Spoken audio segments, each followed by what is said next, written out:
প্ৰীতি বুদ্ধিৰ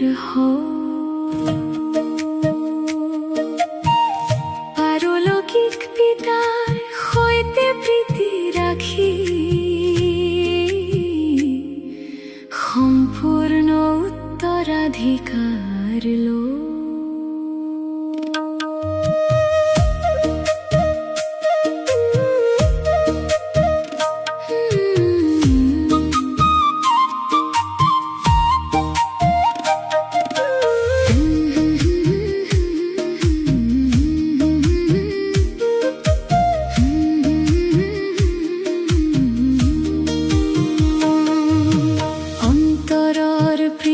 ৰচনাৰ পৰা তৰাই পাৰলৌকিক পিতাৰ সৈতে ৰাখা উত্তৰাধিকাৰ ৰচনাৰ পৰা নোপোৱা ৰচয়িতাৰ পৰা 21 জন্মৰ বাদশাহী পাবা।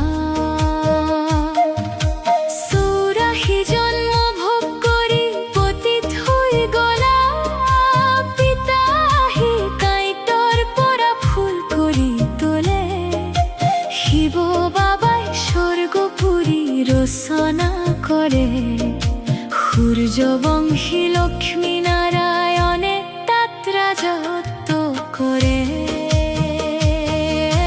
রাবণ রাজ্য দেহ অভিমান তাহি মনুষ্য পাঁচ বিকারতা বদ্ধ হয়ে যায়।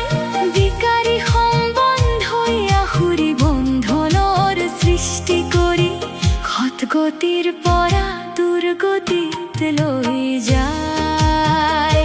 ভোলানাথ শিৱ বাবা সৃষ্টি পৰিৱৰ্তনৰ সময়ত আহে জ্ঞান বৃদ্ধি ৰাজ্যক শিকায় পাৱন কৰি আত্মা সকলৰ কুভতাই নিয়ে।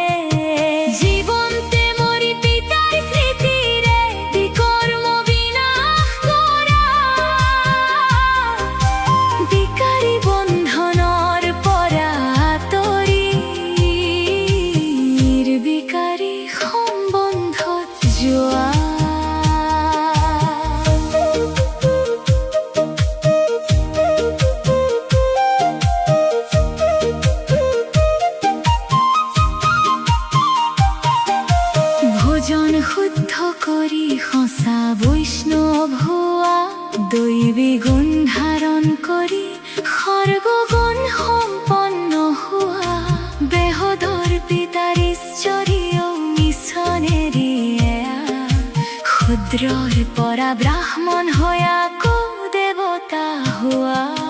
শৰণ চিতিয়া স্বভাৱ ধাৰণ কৰি সদায় হৰ্ষিত হৈ থকা চলনৰ দ্বাৰা মধুৰতাৰ প্ৰত্যক্ষত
মাথায় নিয়ে জীবন তেমন